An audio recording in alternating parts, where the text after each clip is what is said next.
take me home tonight. Oh, down beside that red firelight. Oh, you're gonna let it all hang out. Fat bottom girls, you make the rockin' world go round. Hey! Oh, God.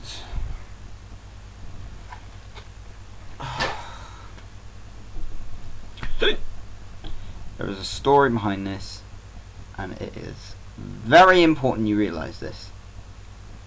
I really hate the adolescent cynic for this.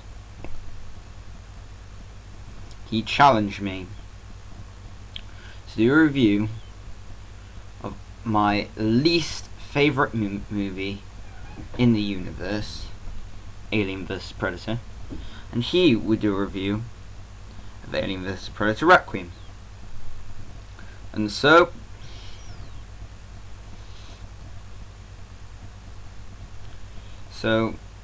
now I'm in a very tough situation because I know he's a good comedian. I also know he's a pretentious prick. So how do you like this, adolescent cynic? I'm giving in to your challenge, and I'm going to review what I know is the worst of the two films. The first one. Oh, God. Where do I begin with this? It's like with Space Jam and even things like The Expendables. Stallone was a cool actor by himself, but with Jason Statham, Arnold Schwarzenegger, and Jet Li, it was stupid. Space Jam, Michael Jordan was awesome. Bugs Bunny was awesome. But when you put two in basketball, was awesome. But when you put 3 and 3 together, you got a really bad film. So, you got on one side, you got H.R. Geiger's Aliens, and the other side, you've got God knows who's Predators. The Aliens, may I just say, I still think are cooler than Predators, because Aliens, I think Alien and Aliens, and to be fair, even Alien 3, are much better than any of the Predator films. But this battle isn't about that. This is about the film itself. Well, they did get something right about it. Whoever wins, we lose.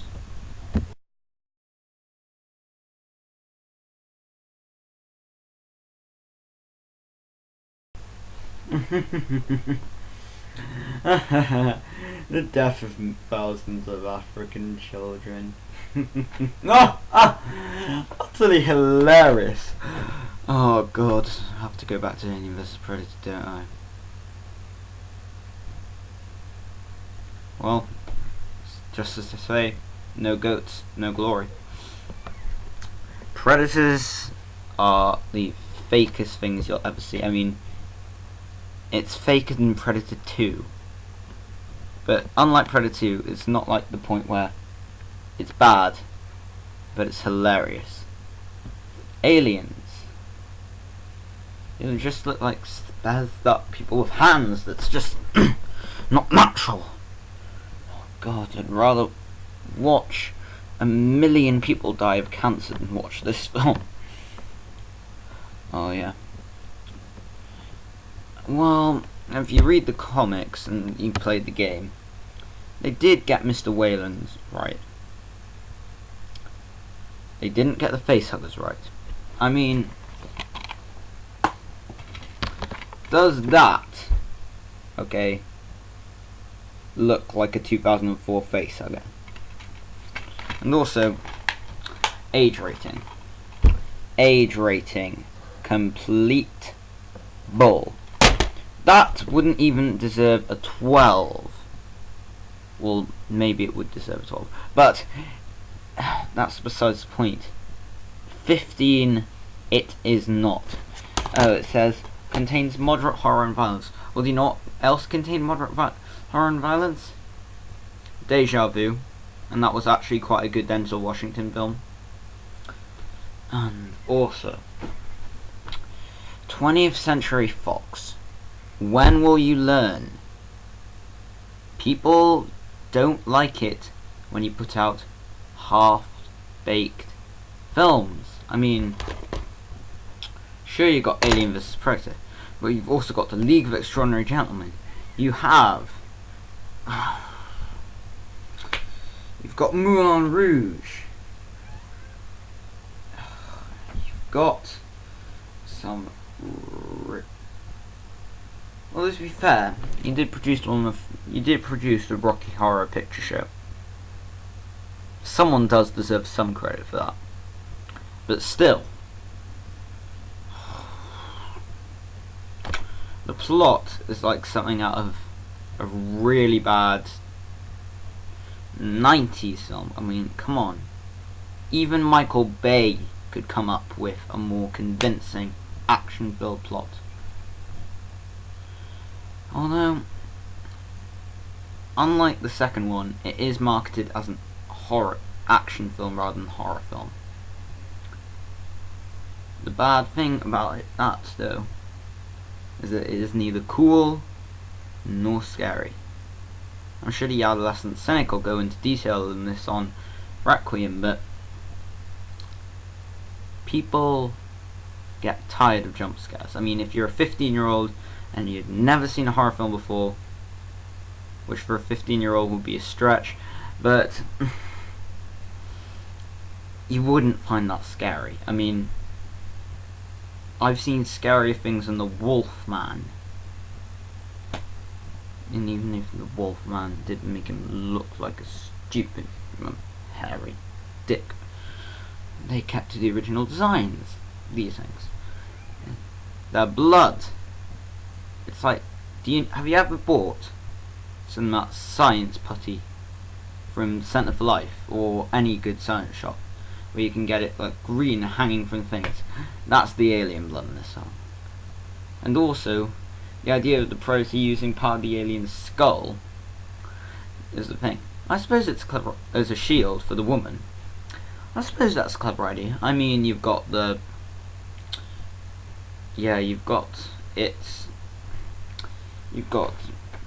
fact that aliens aren't like bleed acid onto you with the thing. Do you know what the downside of it is? The inside of the skull would still have quite a bit of acid in, because they have acid for blood, and the inside of the skull would have loads of blood still in it. So that wouldn't work. Also, the tail, he straps it straight on. You would have to wait at least, I pardon my biology here, but you have to wait at least 2 days waiting for the tail to sort of like freeze up and start decomposing before you could strap it on the stick, and it would make a good spear. And it wouldn't even make a good spear because it would snap very easily. And also the end sequence of the Queen. Wow, God, the Queen's an idiot. The Queen, while chasing the thing, gets the thing around its neck, chained to a water tower. It ends up sort of like cracking the ice. The water tower falls with the Queen still attached to it, bearing in mind, up the cliff, dragging her down into the very depths of the earth. Oh God, Queenie, where did you go wrong? I mean, Aliens, you were awesome in that.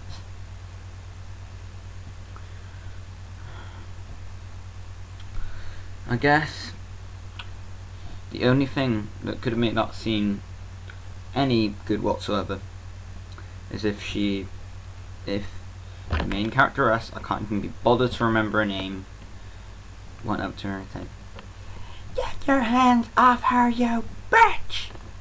Just like in Aliens, if you've ever seen it. But seriously. And also, I understand you're gonna pull this crap with the universe and things. Why not just have it set in the same universe as the comics or it's in the future. You've already got the Wayland Yutani Corp. You've already got Sigourney Weaver and all that stuff dealt with. And all of this is just... ugh. This film frustrates me to my inner core. I need this film lobotomized, even if it's a part of my brain that makes me forget what my dick is.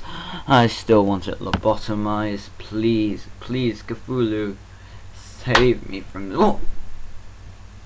Hey, that's funny. I don't remember a thing. That's... hey, there's a weird mark on my hand.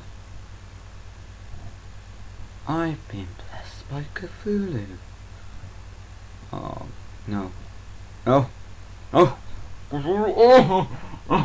Oh, my vision! Oh, God, when I said I was afraid I didn't want to give you a song.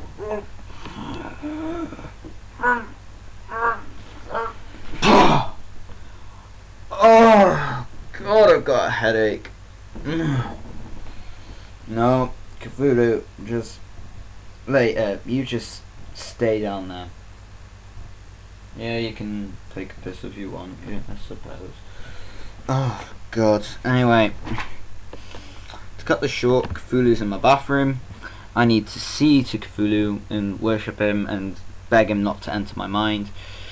I'm sure the adolescent cynic will do a perfectly PC, pretty, prissy review like he always does. I'm sure it will be not funny at all. It'll be unbelievably pretentious, and if this hadn't existed, I would have been able to get a fairly decent review out of a very shitty movie.